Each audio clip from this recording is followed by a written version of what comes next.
নমস্কাৰ আজি আপোনালোকক পুনৰ স্বাগতম জনাইছো মোৰ অন্য এটি ভিডিঅ'লৈ আজিৰ ভিডিঅ'টোত জানিম আমি স্তম্ভন বানৰ বিষয়ে যেহেতু বহুতে মোক মেছেজ কৰি আছিল কমেন্ট কৰি আছিল স্তম্ভন বানৰ বিষয়ে অধিক ভালদৰে জনাব লাগে গতিকে মই ভিডিঅ'টোৰ জৰিয়তে জনাই দিওঁ স্তম্ভন শব্দটোৰ অৰ্থ হৈছে ৰৈ যোৱা বা ৰখাই দিয়া অৰ্থাৎ তান্ত্ৰিক হতকৰ্মৰ এটা ভাগ স্তম্ভনৰ দ্বাৰা যিকোনো এজন ব্যক্তিক যিকোনো এটা পৰিস্থিতিত বান্ধি পেলাব পাৰি স্তম্ভন বান প্ৰকৃততে তিনি প্ৰকাৰৰ হয় প্ৰথমটো হৈছে মন্ত্ৰসাধ্য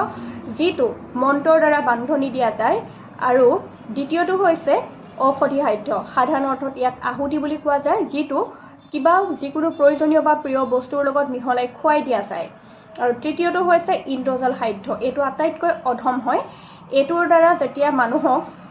কলাতন্ত্ৰ বা তান্ত্ৰিক প্ৰয়োগ কৰা যায় তেতিয়া মানুহ সহজে উদ্ধাৰ পাব নোৱাৰে ইয়াৰে যেতিয়া মন্ত্ৰসাধ্য বানৰ প্ৰয়োগ কৰা যায় তেতিয়া ব্যক্তিৰ জীৱনী শক্তি হীন হৈ পৰে অৰ্থাৎ জীয়াই থকাৰ যিটো সজীৱতা হয় সেই সজীৱতা নাইকিয়া হৈ যায় জীয়াই থকাৰ হেঁপাহটো নাইকিয়া হৈ যায় প্ৰগতি ৰৈ যায় আৰ্থিক নাটনি মানে যিটো ঠাইতে থাকে তাতে ৰৈ যায় আৰু লগতে যিবিলাক কাম কৰিম বুলি ভাবে সেইবিলাক কেতিয়াও হৈ নুঠে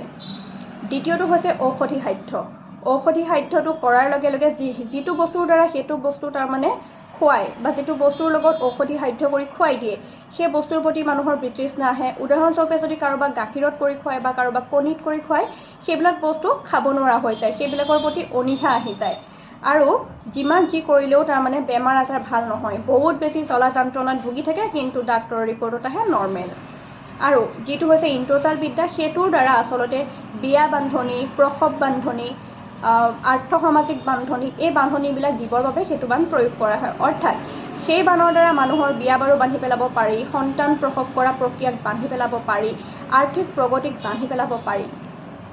এইখিনিৰ পৰা প্ৰতিকাৰৰ উপায়সমূহ জানোৱা হওক এইখিনিৰ পৰা প্ৰতিকাৰ পাবলৈ হ'লে প্ৰথমতে আমি মা বগলামুখীৰ বীজ মন্ত্ৰ জপ কৰিব পাৰোঁ যিহেতু তেখেত এই বিদ্যাৰ লগত জড়িত হৈ আছে আৰু মা বগলামুখীৰ পূজা কৰিলেও বহুতখিনি পৰিত্ৰাণ পোৱা যায় তাৰ লগে লগে আমি যদি কাল ভৈৰৱ অষ্টকম শ্ৰৱণ কৰোঁ অৰ্থাৎ শুনো তেতিয়াও এই দুখৰ পৰা বা এই বান্ধনৰ পৰা মুক্তি পোৱা যায় প্ৰতি মঙলবাৰে যদি হনুমান চালিচা পাঠ কৰে তেতিয়াও মুক্তি পোৱা যায় লগতে যদিহে আপোনালোকে শোৱাৰ সময়ত গাৰুৰ তলত